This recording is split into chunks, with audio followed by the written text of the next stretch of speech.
welcome to the Female Tech Founder event. This is our first online event. Normally it's a face-to-face experience at Federation in Manchester.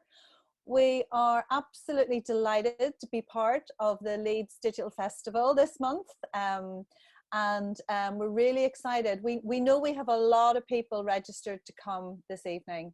So I think the last count I heard was 74, 75 people. I can see that just under 30 people are now registered. So we're going to take our time and give everybody a few minutes just to come on board. And it's a tricky time, 6 o'clock, isn't it? And I find this time quite easy when I'm out at work because I just stay out and don't come home. But I actually got a text about 30 seconds ago from my husband telling me dinner was out. And I can hear the three boys running to the kitchen to go and get their food. So I hope they don't eat mine while we're doing this. I hope there will be food waiting for me whenever I get back there. I hope so too. I hope so too. Yeah, so this is really cool. I love the fact that people are still joining us. We're just over 30 people now. And this is the point where I talk very briefly about the polling we've been doing before the event. And Claire Marie so eloquently introduced us. We normally do this. And Chi, can you introduce yourself? Because this Female Tech Founder, like this is your dream, this is your vision. You created this and have been growing and nurturing this community for over a year now. So can you tell us a little bit about that before you jump into the polls? Indeed. So yes, I started doing Female Tech Founder in February 2019, and it was actually something that came up in conversation with a lady called Ellie, who used to work in the community events team for ThoughtWorks. As you might be aware, we normally meet in ThoughtWorks back in the real world in Federation House in their offices. So basically they said they'd been following what I was doing with Ascenti, and they said, why don't you launch this at our offices and we can see the platform, and maybe you can you know, we'll put some food on, let's see how that goes. At the time I'd been to an event they'd organized for International Women's Day 2017, I believe, and that's how interaction began. But then they had lightning speakers. They had 6 lightning speakers talking about being bold for change. And so I thought, if I'm going to do a launch at your offices, I'm going to have the speakers with me. And that became the plan. A few days before it, Ellie said, look, what should we call this thing? Because you can't call it a Senti launch forever. Because she could see already there might be follow-up, people might want to do show and tells, there might be options for it to become a community event. So I was like, okay, Friday evening, I need to get out of the office, let's call it Female Tech Founder. And that was it, and that's how it began. So after the first one, it went so well, we knew before the first one that we had speakers for the second one, and it's been happening ever since. That's it, really. Great, it's fantastic. And I can see a lot of familiar names there who are logged in. Did I see Chloe, you're there. So what you've probably noticed that just the 6 of us are on visual. And everyone I think starts off on mute, but I'm sure there'll be an opportunity for you to say hi to each other or ask questions later on. But as the setup today, I know many of you are probably very experienced Zoom users by now. It's just the 5 or 6 speakers here that you can see, but we can see you, or we can see your names, everybody. On the bottom you can see there's 36 participants, and if you click on participants it will bring up all the names of the participants. And if you can see on the bottom there's a button for chat, and that gives you a space to chat, and you can say hi in there, you can chat to everyone. You can't send private messages, but I would urge caution, because I've heard some very interesting conversations where the private messages have gone awry. So that's a bit of a one to watch. So welcome everyone. No, we cannot see the other attendees' names. Oh no, Patricia, that's awful. So let me call out some people that I know are here. So we've got Carly Gulliver. We've got Ira Sue, we've got Kate Wood, we've got Leanne Potter, we've got Lydia, is that Tessier, Millie Martin, Phil Brook, welcome. Rachel Hall. I'm just pulling a few names here. Steph Farley. So welcome everyone. Thank you very, very much for joining us this evening. Indeed. Right, so Chi-Chi, are you going to share some of the polls? I know Chi-Chi sent out polls beforehand. Are you going to share some of the feedback that you received?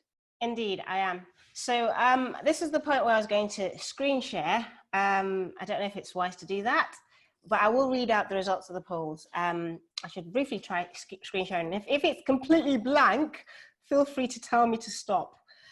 So we've been running some polls for about 2 weeks now on Ascenti around this event. And let me just hit that to play first, and then you should be able to see it. So can you see anything? Is it blank? We can't see anything yet. Okay, that's fine. So let's actually share the screen. Oh, something's happening. Are we there? Can you all see that? We can see it. We might not be able to read it, but we can see it. Okay, so the great thing about caller coordinated slides is that you can actually see results, and I can talk you through the results without you knowing what the question is, because I can read the question out. So one of the polls we ran, and these have been live since the 3rd of April, basically sought to find out how people were feeling the effects of the pandemic we're having on funding and on growing their companies. So it's actually quite easy to give you the results. Most of the questions had 2 options, agree or disagree, and most of the results were skewed by over 60% on the agree side. So now that you know that, I'll stop sharing my screen because you can't read it anyway, and I'll actually read out the answers to you instead. So the question,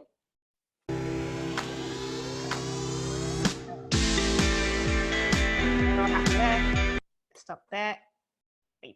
We've got some videos to show you. That's what you're hearing, quite a lot of what's going to be happening for the rest of the evening, all up front. So, okay, the first question that we asked was this: due to the coronavirus pandemic, I have concerns about the commercial viability of my startup. I don't know who to ask for help. Like I said, all the options were agree or disagree. And for this particular question, 63% of the people agreed that to be the case. We had 16 people responded to the poll for that one.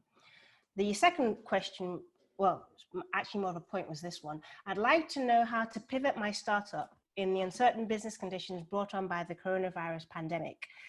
62% of people agreed on this one, and 38% of people that took part disagreed. We had 21 votes in for that one.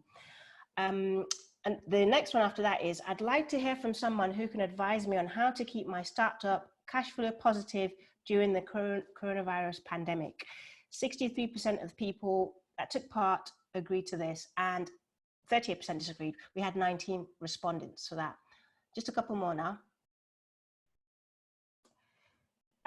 This is a good one. I'm concerned I'll have to quit my startup due to the coronavirus pandemic. We had 16 people take part in this one, and 63% of the people involved said that they felt that to be the case. They agreed with that.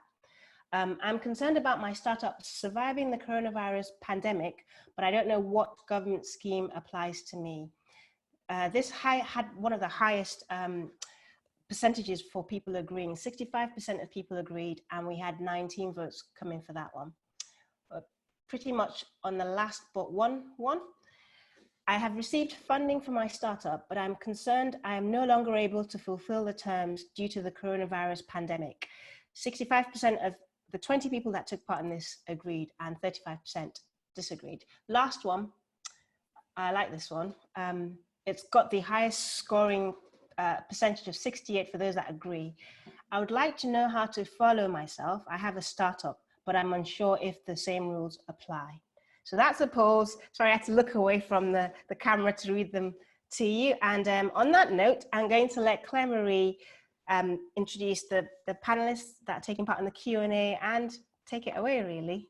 So you've got the polls as a backdrop for kind of what we're talking about today, really. Great, thanks very much, Chi-Chi. There's quite a lot in those, actually.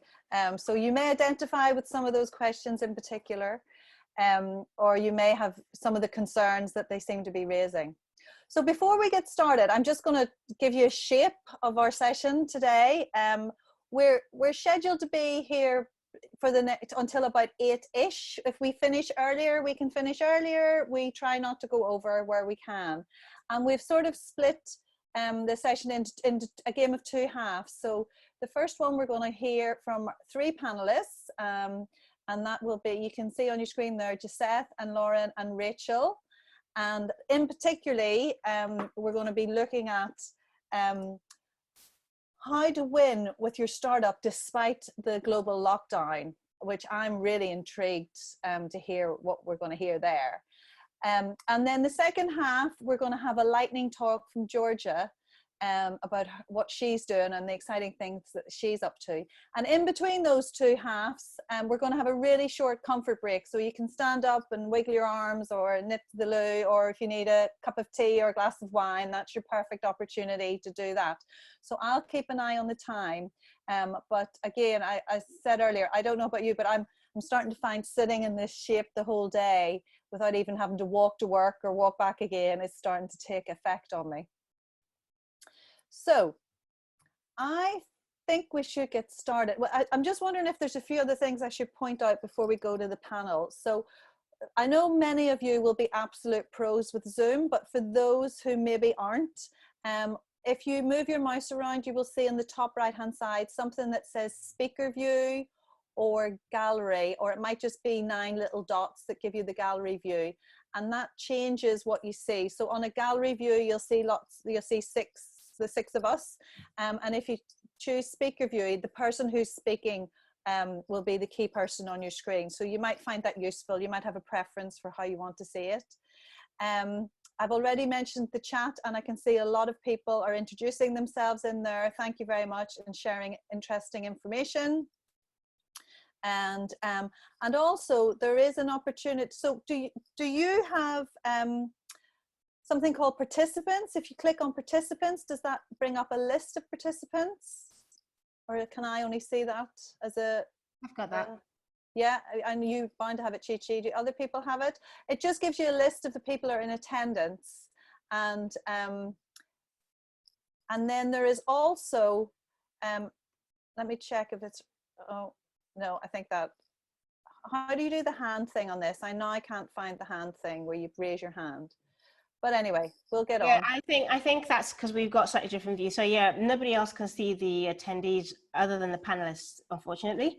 But on the bottom of your screen, as a member of the audience, you should have the familiar row of commands that you have with Zoom, and one of them should allow you to raise your hand. Yeah, I'm just looking for it. I actually can't see it. So if anybody can find that and you can share it on chat so that we all learn something new tonight, that would be excellent. I will. Yeah. Sorry to interrupt, Claire-Marie. I will pitch in just to suggest we're not actually using that feature today. We talked about it at length before, because as you might have heard from the poll results, we're dealing with some really meaty issues around funding and around supporting businesses.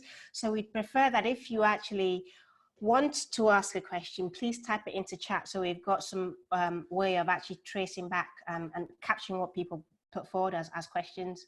So thank you, Patricia, there, for spotting out how to do it, and I'll look through in chat just to see if we need to follow that up at some point. Great.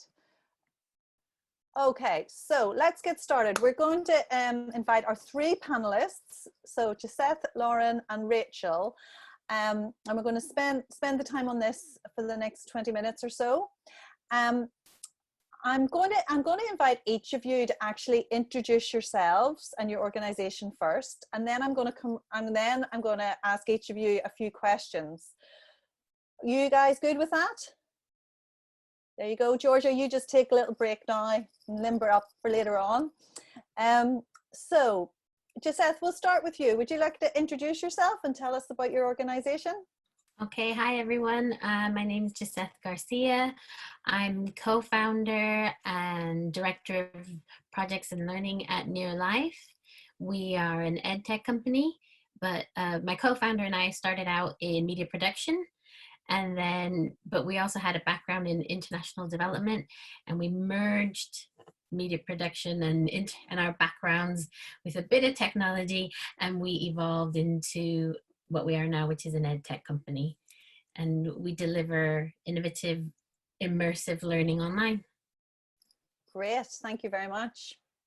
Lauren, would you like to introduce yourself and tell us about your organisation? Sure thing, no worries. So my name's Lauren Riley. I'm the founder and CEO of a tech startup called The Link App.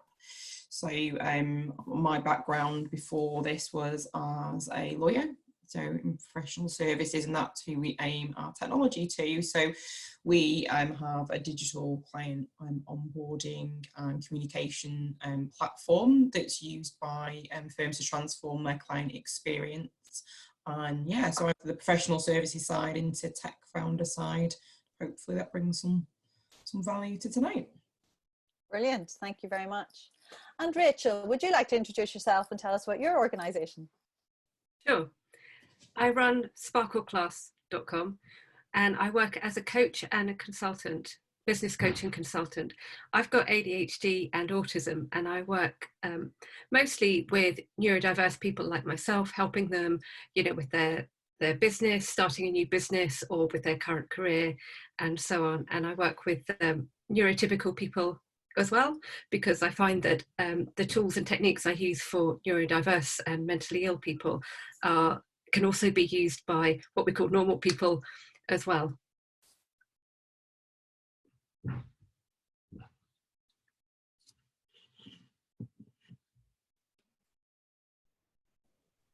Awesome. Are you waiting for me? Marie.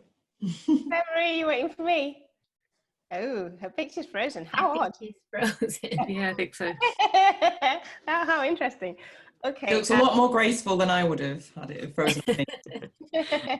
That's very odd. I've not experienced people being frozen actually in Zoom calls or webinars, but seeing as that's happened, I shall carry on. I've got the agenda as well. So that's very interesting. It's been actually good hearing from the three of you. I know you're all from different sort of arenas, and so it's interesting to hear your stories so far. I'll start with you, Lauren. So this discussion, I think, became apparent to me because I could see what the Link App was doing around pretty soon into the lockdown starting.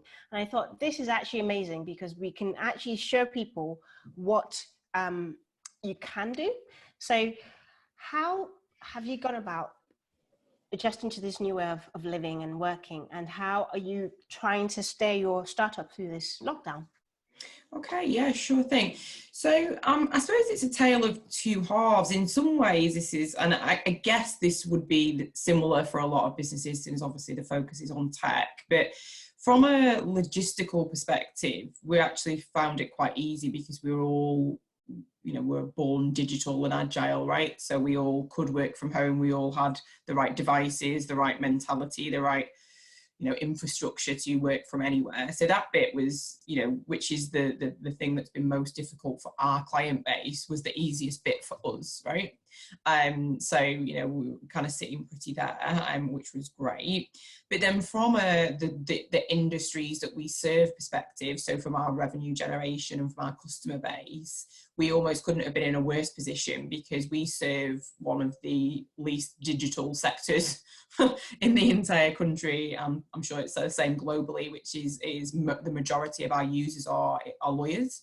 So they're in the legal sector, so very traditional, very, you know, our users less so, obviously, because they've embraced the Link App. But in terms of the sector we sell to, the pipeline of deal flow that we had, as soon as the virus hit, they were very, very heavily concerned about how to protect their own business, right? You know, their cash flow would have been hit immediately. They didn't have laptops, very, very basic stuff, you know, having to take computers out of the office, home, and all of that stuff. So it was a really disproportionately impacted industry.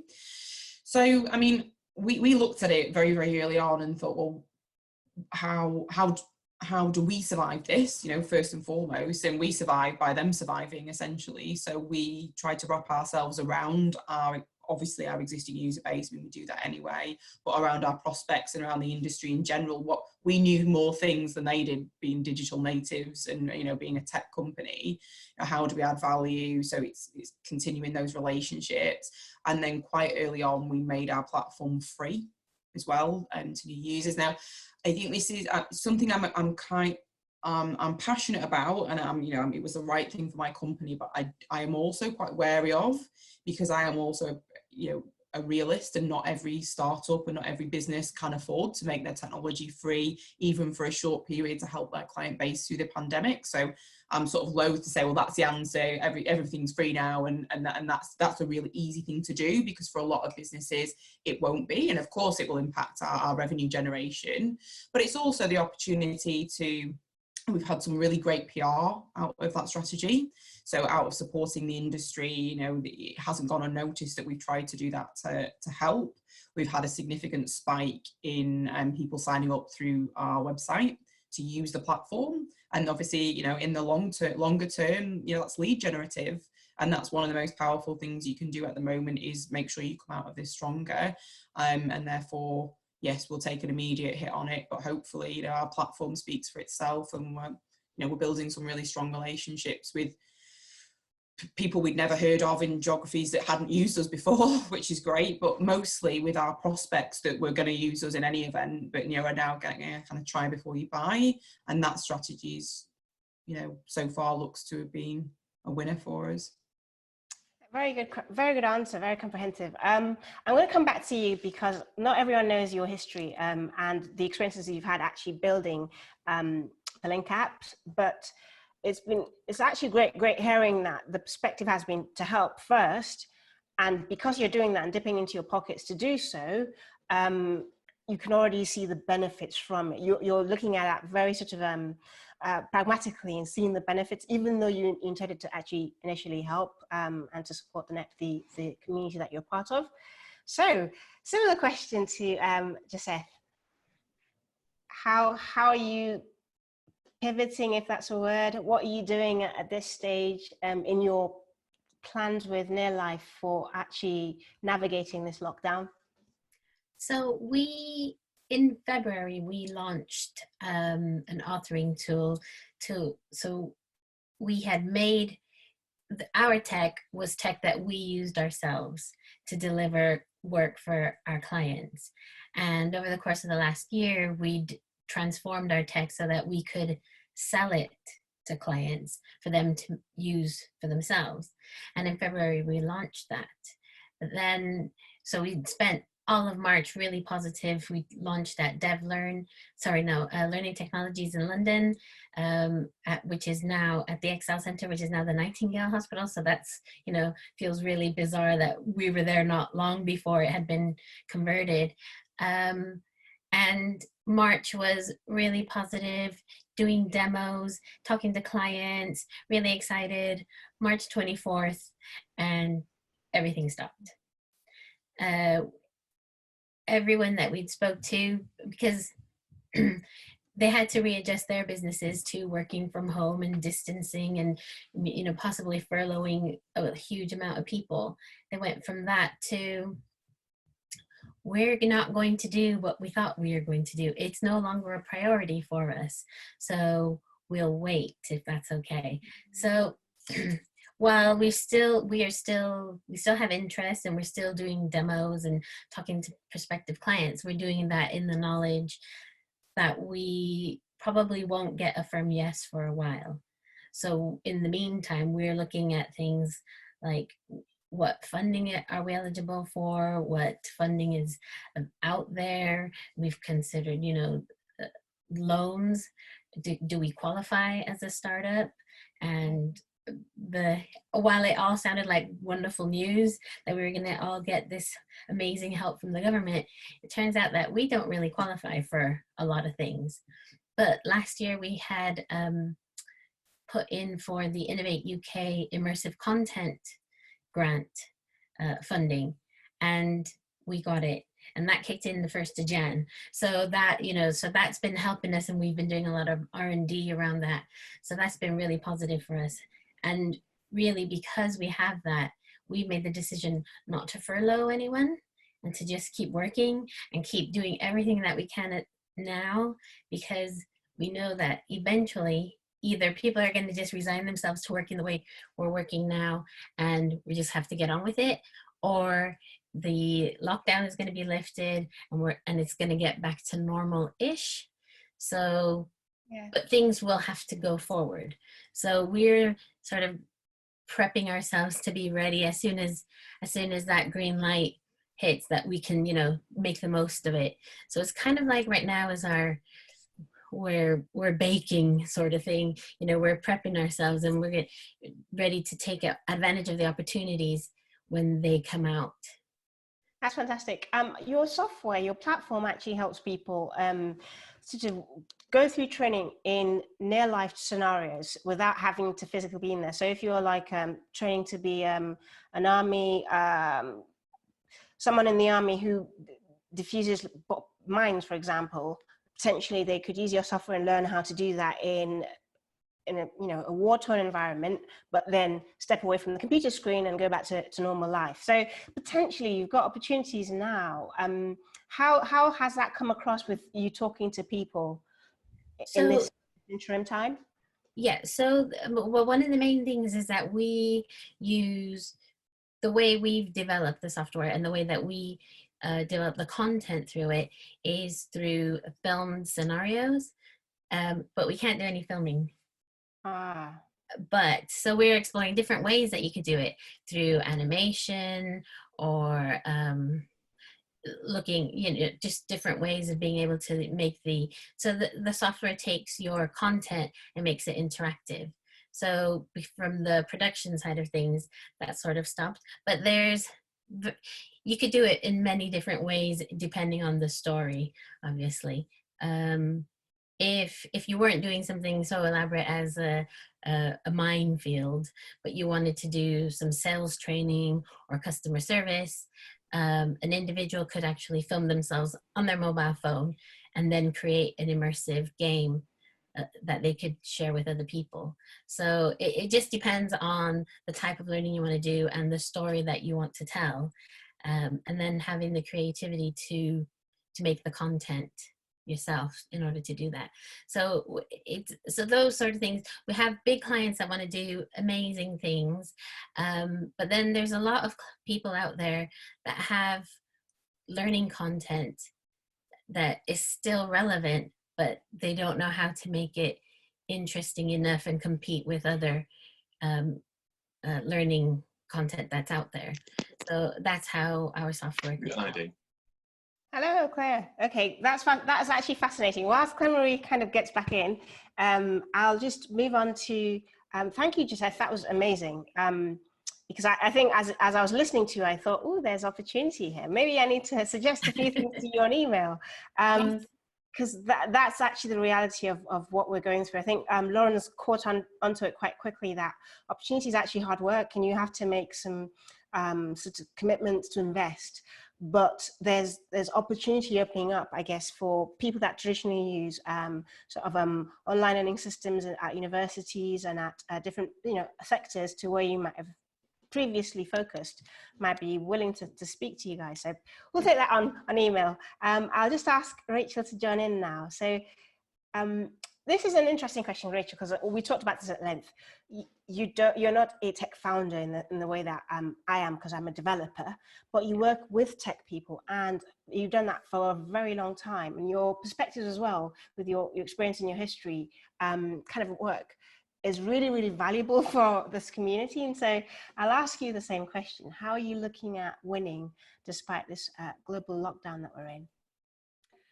Well, it's been a really interesting question because, as you know, I contacted you before this and said, you know, what exactly do you mean by winning? Because it's not necessarily the case for everyone that, you know, things are still going fine or they're going the same or whatever. And in my case, I also run a travel business and I've done that for 15 years, and Sparkle class, which I do now, I've only been doing that for about a year. So this came at a very, very strange time for me, because I brought in a new MD for my travel business so I could transfer it to her at the beginning of January, and obviously it's not the best time for travel. But the reason I brought her in is because she has loads of great ideas that I would never have, and you know, because she's new, she doesn't have the preconceptions that I have. So that's actually been a real bonus for us. And in fact, we haven't suffered anywhere near as much as I thought we would. I thought we'd like properly crash, but right now I think we're actually able to ride it out, which is great.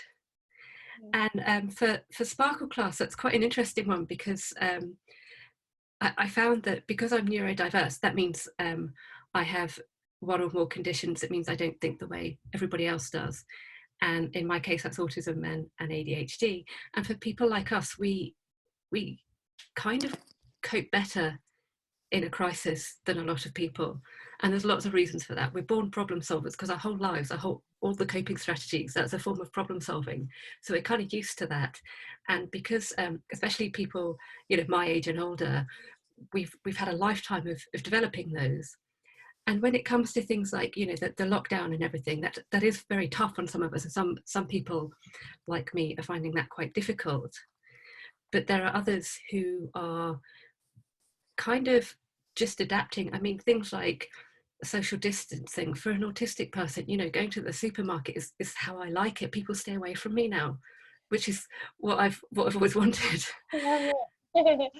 And things like, it sounds kind of sad, but the whole isolation thing, we spent a lot of our lives sort of being isolated. So so it's something that we can cope with. So from that perspective, it's been a really interesting time for me to try and think of ways in which I can adapt. And one interesting thing was, I was on a webinar the other day, and they said in times of crisis, normal people, they have, you start off with fear, don't you? And then there's the learning, and then there's growth. And because I've got ADHD, I skipped the first two and went to growth. So, and that's the part where you start thinking and you start doing a lot of stuff. So as you know, Chi, I was on one of your panels, and I did my own webinar as well with a bunch of neurodiverse people, which was really fun. We could only do 45 minutes because 3 of us have ADHD. And that's, seriously, it's as long as we could do. So it was I wouldn't say an exciting time, because there's so much difficulty. You know, some of our friends and family and people in our community are suffering. So although we've got that part where we've got the opportunity to do the things that we're good at because we work really well under pressure, there's also, it's tinged with that element of knowing that it's very difficult for some people. So so I did a lot of press at the same time as well, because it was an opportunity to get the word out that actually this is a good time for neurodivergent people.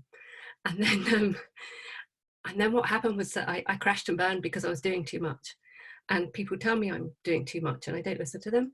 And I work like this anyway. I work in cycles, so I do a load of stuff and then I have a little break or a come down, and it's normally quite small. So when I do my public speaking, I do my talks, they're quite emotional because I talk about my experiences, and then I'll just like take a day or two, not to take off, but to just sort of calm down and have a couple of quieter days, maybe do some writing or something a bit gentler. But because this was so much bigger, the whole situation was bigger and everything I was doing was bigger, I did all this stuff and then I properly crashed and burned. And I took a week off work. I was only going to take a few days off. I ended up taking a week off work, and I actually turned my phone off for a while as well, because all the noise was getting too much. And I know from speaking to Claire Marie earlier, a lot of us have found that there's all this information coming in. There's the news, there's social media, there's all these activities that people are doing. And if you've got kids like I do, there's a lot of homeschool stuff. So you've got your school WhatsApp groups and they're going, you should be doing this and you should be doing that. So I just had to switch off from everything, recovered, and then I could start going again. And in fact, that can actually be quite helpful, because it gives me the opportunity to pull back a little bit and sort of think about, you know, I'm doing this stuff. What's working for my business? What's not working? What should I be focusing on? What should I be pulling back on? And it's because I tend to do a scattergun approach with a lot of stuff anyway. And this is a really good opportunity and I think for other people as well, to sort of try things out a little bit, you know, maybe take a few risks, because if you've got less to lose now, because it's a difficult situation, and you've got less judgment and less blame and so on, because it's not a normal situation, you do have a little bit more freedom and a bit more flexibility to try something new. Fantastic. That's really good. I'm bringing out my notebook and I'm going to segue Claire-Marie back into it, because I learn so much from these, and I want to carry on doing that. So Claire-Marie, glad to have you back with us. You spoke to Rachel earlier before today, so you have some familiarity with what she's going to share, or what she shared already. I'll give you a very brief recap on what Lauren and Geseth said, and then you can carry on whilst I make notes. So I'll start with Geseth, because she's the next on my screen as far as pictures go. So they're in an unusual place, because some of the funding and some of the support that I talked about with the polling doesn't actually apply to them as a startup. And they had some great momentum from the start of the year, and were presenting down in London at the Excel before it became the Nightingale, and then COVID hit. So there's things to sort of navigate in that environment. Lauren set out to support the legal sector with her app because they're not particularly techie, that's the best way of putting it, as a sector. She's actually set out to support them by making it free for a season for them. And that comes with its challenges, but it's also bearing some fruit as well, as far as PR goes, and raising awareness of her company. So I've brought you up to speed. You can carry on now as I make notes. Yes, thank you. I mean, I've just asked everyone in attendance, if you've got any particular question, if you put that in the chat box, we'll pick it up. But personally, what I'd like to ask you individually is, how do you pace yourself at the moment? We've been going, there's been 5 specific weeks that have been locked down. Some people might have seen it coming beforehand and been sort of on maneuvers doing stuff.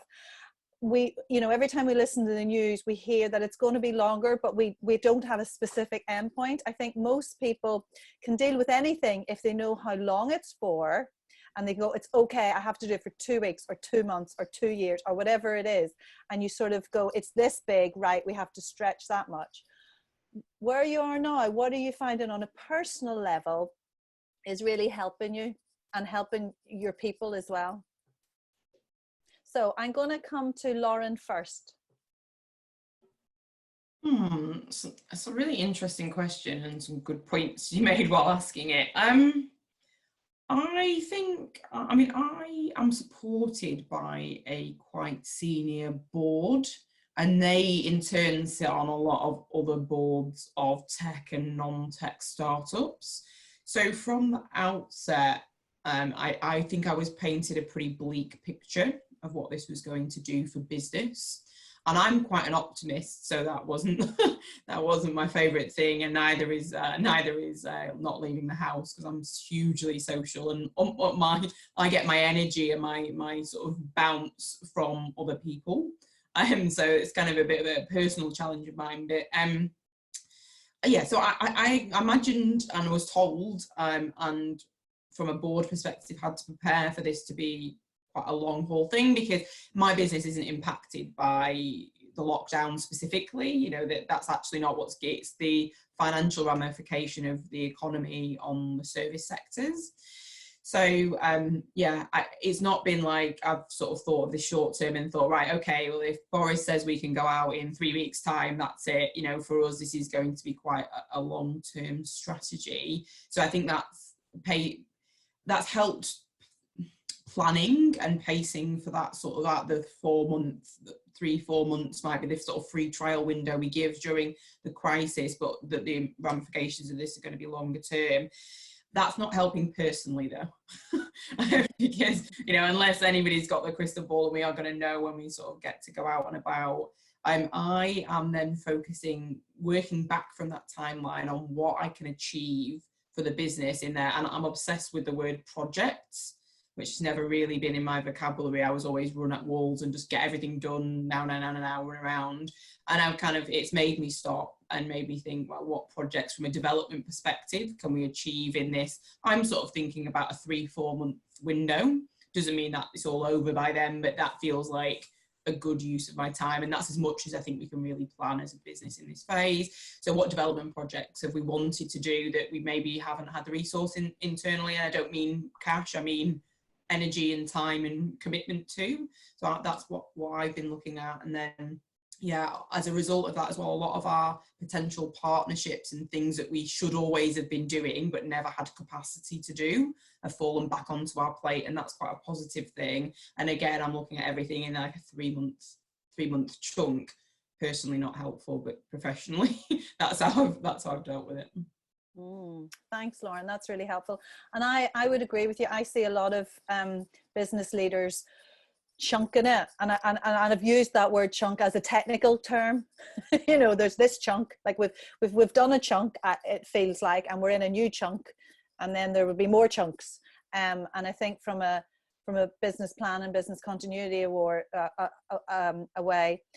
that's probably helpful. It might also be helpful to think about it personally as well. You know, what are your personal chunks? I mean, I suppose one thing I did miss was the very first chunk. So there was a chunk before the main 3 or 4 months, which was a 3 or 4 weeks when I knew that we wouldn't be able to engage with even our existing user base. We're not picking up the phone to us because they didn't have anyone to answer the phones because they weren't in the office and they didn't have digital telephony. You know, there was that real disaster phase where they literally were trying to source laptops and things and trying to figure out who to furlough and how to keep themselves in operation. That's, you know, like what one never say, one doesn't want to commit too much, but that feels like that is subsiding. That last week we've had much more take up from the platform and things like that than we've had the weeks previous. So that was the initial disaster chunk, if you will. And it's more like this is how work's going to be for a while. Yeah. Geseth, what about you? What are your thoughts on how do you pace yourself for this, and your organization? So the lockdown, personally for me, I've kind of been enjoying it, to be honest. I would say I'm a social person, but I'm also a homebody. So I like being home. And so for me, it's kind of been nice. And with the weather like this, it doesn't, you know, I don't feel like I'm suffering being home. So I've quite enjoyed that. In terms of pacing the work, we got an Innovate UK funding, which kicked in January. And so while our commercial work, or our clients, have dropped off, we're still doing the business development work, trying to stay in touch with people, trying to continue to drive interest in the product. But underneath that, we have a project to deliver. So that's kept us focused. We know we've got things that we need to deliver. And we have, with like the project plan, we have our deadlines and our milestones that we need to achieve. So that's helped to keep us focused, and we're continuously moving forward on that. But at the same time, still doing the business development stuff, so that when it does end, or whether it, and I said earlier, if the lockdown doesn't end, and we all come to terms with that, and we just create a new way of working remotely for everyone, then, you know, it's going to move forward. It has to move forward. There will be an end of some sort at some point. So we're doing a lot to prepare ourselves for that sort of. Oh no. Right, is it? No, it's not me this time, is it? No, it's not. I thought that was me again, and I was about to cry. Very strange, very odd. Okay, Rachel, why don't you join in? This is what happened the last time. So okay. Yeah, so Rachel, what are you doing to pace yourself in your organization? Well, as I think I've already demonstrated, the answer to how are you pacing yourself is really quite badly. But I used to beat myself up about that kind of thing, about not being able to work the same way that other people do. But now I've learned to just roll with it. I know that I'm going to do too much and then have a break, and that's how I'm going to go. And both Geseth and Lauren talked about things that bring structure. So Geseth talked about focus, and Lauren, you mentioned the chunking thing, and I think that's really helpful to have that structure, to have it. And you know, obviously whatever business that you have, it's going to be your own structure, your own chunking, your own way of doing things. But whatever it is, I think having that kind of framework to hang things on can really help.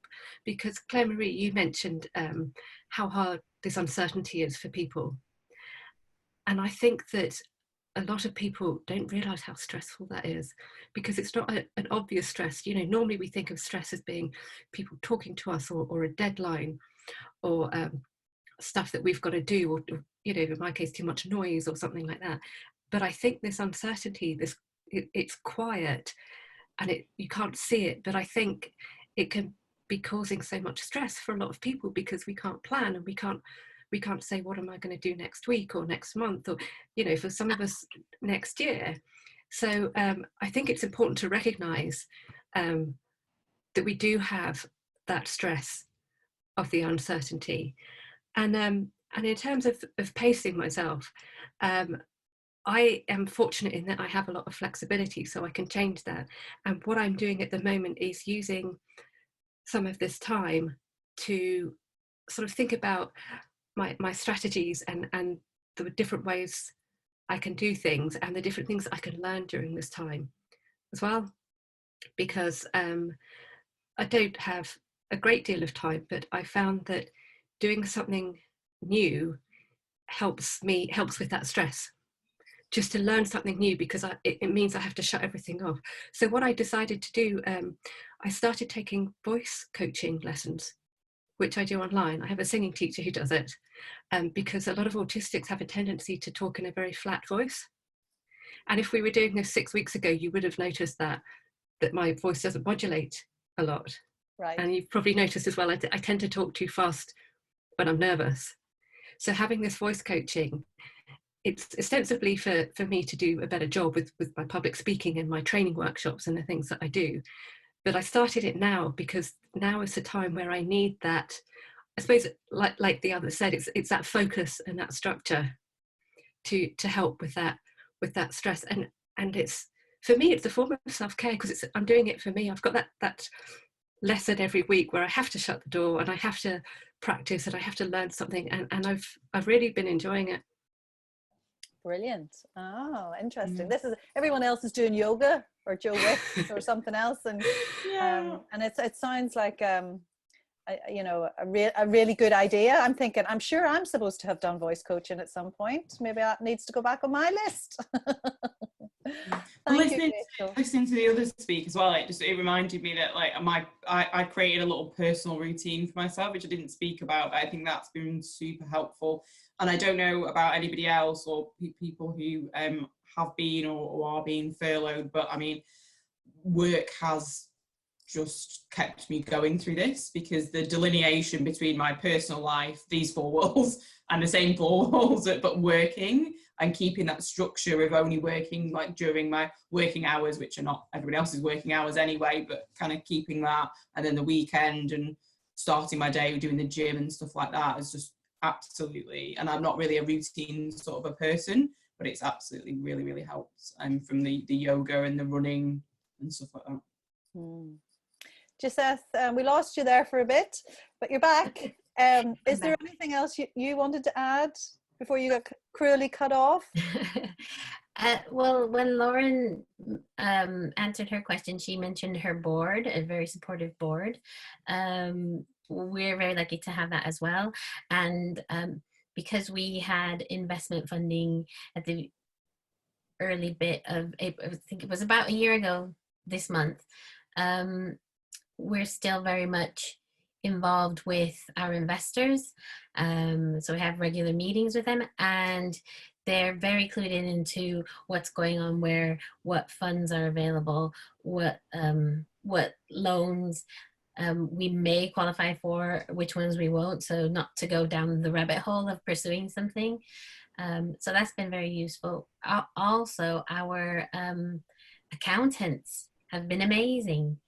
You know, I as a startup, you begrudge having to spend more money than you're bringing in, but having good accountants has really paid off this time, because they've done all the sitting on the phone to HMRC for us, and that saves so much time. And you know, when you've got so many things going on, that's the last thing you want to be doing is waiting in a queue to find out whether you can or can't move your VAT payments to next year, or your PAYE payments a few months down the line. So that's been really, really helpful.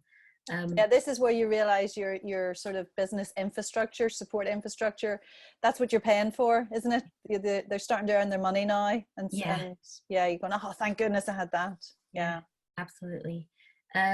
Personally, I've decided I'm going to go against the grain, and I'm not going to learn anything. I was speaking with an executive leader last week, and we were having a bit of a chat, and she says, I didn't do yoga in real life. I'm not doing yoga now. Good Lord, I don't have time to be doing that. And I just, it warmed my heart, you know. I mean, I'm one of those people, a bit like you, Rachel. I have 3 boys at home. Thankfully, they're all secondary school age, and not, if they were primary school, I just don't know how I could deal with that. But it's hard work having other people in your space. Like, I'm used to working from home, but they're ruining it now, because I was used to working in the house when I was on my own, you know? Yeah. The only thing that I have decided to start doing is, I'm a really bad clothes shopper. I'll buy clothes because, I like the way that looks, and not even think about what I'm going to wear it with. So this week I've decided to start wearing the bits of clothes that I couldn't possibly wear outside, because I don't have the right top to go with it, or the right shoes.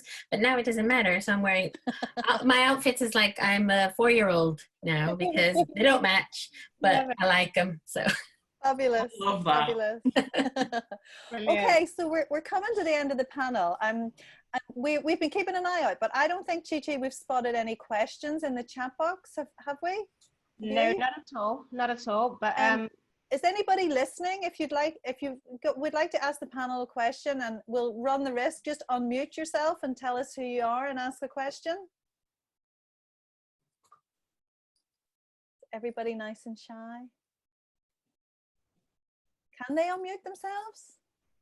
I believe so, because you were able to do so at a webinar I hosted the other time. You put your hand up. Oh, you can't unmute. How odd. I think it's linked to being able to put your hand up. If you put your hand up, then I can unmute you. Yeah, I honestly think there's something strange going on in the settings, because I can see people can't put their hand up. Okay, if you have a question, you need to have really quick fingers and type it in the chat box. And myself or Chi will ask it for you. And if not, okay, here's a question from Wendy. Has this experience taught you anything new about yourself? Great question, Wendy. I think that was for Rachel, if I read it properly. There's 2 questions. There's one from Wendy about the experience, and there's then one specifically about the vocal training. Yeah, do you want to take the vocal training one, Rachel? And I think everyone can see that. Yes, she says the vocal training sounds interesting. I don't have autism, etc., but do you think it could be useful for learning how to do podcasts, interviews, etc.? Yeah, I would say yes, because I'm learning from a singing teacher. It's a lot about performance, and speaking is a performance as much as it is, as much as singing is a performance. And I found it very useful, not just because I went to her and I said I need to modulate my voice because I talk too flat, but as well as my pitch, she's taught me how to pace myself, how to use rhythm, and she talks a lot about performance anxiety and warming up your voice. There's a lot of biology in it. It starts in your feet, not in your lungs, how you stand. Wow. And a quite interesting biology about the larynx and so on. So I think if you want to do any kind of public speaking, whether that's podcasts, interviews, talks, being on a panel like this, whatever it is, and if you want people to get something out of it, I think it's important, because if you are trained to use your voice, as well as you can, it means that people listening can get more out of it. And one of the reasons I learned to do this was not just because of my autism, but because of my ADHD. Because I've got such a short attention span, I need, if I'm listening to somebody, I need that to be really engaging, and part of voice training is about doing that, because I try and give that to the people I'm talking to, especially if they've got ADHD. Really Thank you for an good interesting advice. question too. Yeah, it's really interesting. So Lauren, what has this experience so far, I'm going to put the so far word in, has this taught you anything new about yourself? Yeah, I'm really mean. I'm really mean. I run around as previously described at 1,000,000 miles an hour, beating myself up physically up and down, training to London, not eating frequently enough, sleeping to all of that sort of stuff. And that all stopped, not because I chose it to stop, because of lockdown. And I had all of this time to myself and all of this journey, and you know, it's been highs and it's been lows, and you know, quite extremes of both. I'm sure like lots of people have felt that. And yeah, just I don't know, just being kind to yourself in this scenario has just got to be like one of the best things that you can do. And you know, you can only do so much for your business in a circumstance like this.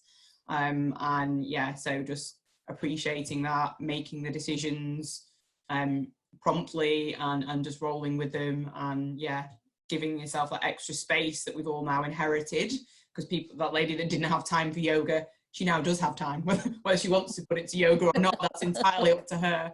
But me, for example, now I have got time to do the yoga that I do get a lot of value from. So I guess that's what it's taught me the most. And then on a professional level, Geseth alluded to it before, but which of our service providers are really worth sticking around with, because some of them have been amazing and some of them have not. And this crystallizes your feelings about the people who you surround yourself with in a time of difficulty like this. So kind of taking a mental note, doing nothing about it for now because we need stability and everything, but just really appreciating those that have gone the extra mile for us.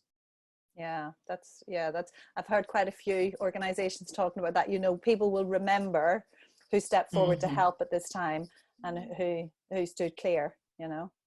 Yeah, absolutely. And that's what we tried to embody for the business as well. I've tried to be as supportive, even if there was nothing we could do for people in that time. You know, we've offered, and that is a genuine offer, and that's what I want people to remember. Geseth, Geseth, what is this experience so far? Has it taught you anything new about yourself? So my day is kind of the opposite of Lauren's because I've got 2 primary school children at home as well. My day is really long now. So from the morning till, and then trying to fit teaching them, well, not really teaching them, but getting them to do work. 4 of us competing for the Wi-Fi, who's going to be, you know, they now tell me that they've got calls as well. I've got a call at 3 o'clock. So then it's like 9, 10, 11, and I still have work to finish. So my days have gotten longer. But what I've learned, I think a lot of people may have often, because my partner is also my husband, my co-founder. So, and people always say like, how can you work together? And sometimes you think like, I don't know. But this experience has brought us closer together, I think. So where I thought that it might have been more difficult, I'm actually enjoying it more, that we're like here together. Even though I spent all my time with him before anyway, this is different somehow. When things go wrong, it's nice that he's there, and maybe because we're not in the office, the emotional support is more open between us. Whereas when we're at work, you know, we have to try and keep it a bit more professional. And I just want to share what one of our participants have said. Emma Ryan, I don't know if you've already had to leave or not, but you're saying, thank you, I've really enjoyed this. I've been listening through dinner with my 3 boys, aged 14, 9 and 5. and you know, she's learning that she's had to reduce a lot of what she does to look after her children. And I think we're all juggling new lives. Some people have more space, some people have less space, and it's just change, isn't it? And it's been done to us, you know, and we're a very adaptive species. Well, you know, even if we feel the pain of it at times. Can I chip in there? There's also a question in there by Carly Gulliver about the benefit of advisors. She's asking any tips on how advisors can best engage with you in these times to support you. I'm going to put that one to Lauren. How? Oh, and she mentioned in there as well, like there's information overload, and definitely, you know, you could be on a webinar every minute of every day, which is very, very well intentioned, I know, which is, you know, grateful for all the support. I'm just going to answer this generically. I think when I started when I founded the business, which is like 5 years ago now, I got a lot of advice. A lot of it was unsolicited and a lot of it wasn't that great. I'm going to be honest, like looking back retrospectively, whenever my gut told me, oh, that doesn't like really feel like the right thing for the business, but you know, this guy's got way more experience than me, or that much older, etc. It was always the wrong advice. So like really go with your gut, which is a very generic statement, not pandemic structured. Just try and look for the specialisms, I suppose.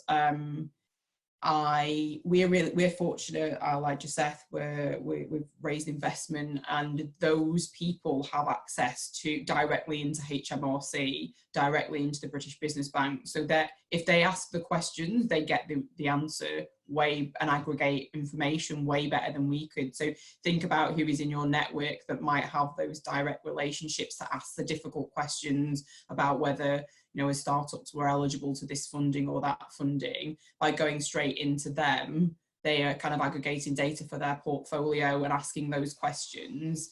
And still there's a lot of misinformation, obviously, because, you know, the government thinks of these schemes and then the rules are kind of built around them. So it's not fail safe, but yeah, just who's got the specialisms and the routes into the key decision makers that could ask those questions on your behalf, probably. And also just the people who you can be honest with, I guess, as well, as that's the other element at this time, you know, people who are really taking time to look after you and your startup in this period. Great, thanks very much, Lauren. So I'm looking at the time. We're going to, in a couple of minutes, we're going to take a bit of a break, but just to draw this panel to a close, I mean, we've heard some really honest, personal, you know, stories here and real lived experience, and I think from the feedback we're getting, that's really appreciated. I'm just wondering, would the three of you have do you have your own, I don't even know if it's as strong as a mantra, but the few words you say to yourself to keep you going at this time? I mean, I find myself just saying, look, just breathe, breathe, and just breathe. And if you keep breathing, you know, so, and that's me talking to me. This is fun in here. So to wrap this up now, do you have a short mantra you're finding useful that you're using at the moment for yourself? Who wants to go first? Lauren, do you want to go first? I'll have a quick go. Yeah, when I was a trainee solicitor and you first qualified into being a solicitor, so then all the liability was on you if you made a mistake. They make that a really big deal through the training process. I remember somebody once saying, you know, we're not doctors. If we get this wrong, no one's going to die. And it's like that really, you know, it really hammered home to me that actually, you know, these businesses are important to us, but, you know, there's way, way more important things going on in the world. So that will be one. And I've already mentioned it, be kind, just be really kind to yourself. There'll be a lot of emotions that you've not experienced before. So just, you know, give yourself a break. Yeah. Thanks, Lauren. Rachel, do you have a mantra or some words you're saying to yourself at the moment? Yeah, I try and remind myself to do things my own way, which is what I advise my clients as well, because I think I mentioned earlier with the autism and the ADHD, trying to do things the same way as everyone else. Even through this crisis, everybody's getting the same advice about do this to be productive, get dressed in your business clothes every day and do this and do that. And I think it's really important that you find your own way and you find what works for you. And for some people, this is an opportunity because they don't always have to work to the same office hours that they used to, and so on. So I think my mantra is just to remind myself to adapt to my own needs and do things my own way, and for other people as well, do things your own way, do what works for you, find out what works for you, and then do that. Great, thank you, Rich. I think that's great advice. Geseth, what's your mantra? What words are you saying to yourself? So for me, a friend posted something on Facebook about changing your mindset. Don't look at it as it's a lockdown and I have to stay home. It's there's a virus out there and I have the opportunity to stay safe in my home. So I think if you look at everything, just flip everything on a positive side. So, okay, yes, we're all fighting for the internet or the Wi-Fi at home, but I'm having, we've had 5 weeks, 6 weeks of an incredible opportunity to spend time with my children, and they're 10 and 11. And, you know, I spent the most time with them as babies, and you feel like the time with them slips away so quickly, but now this is like a golden moment. Our parents didn't have this opportunity, and we probably wouldn't have had so much time to spend with them and grow with them. So for me, that's been like, you know, I really appreciate it, because yeah, they do grow quickly, and soon they'll be at high school, teenagers, and they won't want to hang out with their old mom. And I can vouch for that. Yes, that's exactly what happens. Oh, well, that's really good advice. So be kind, be yourself, and enjoy this time. It's a golden moment, you know, whatever that is for you. So thank you very much.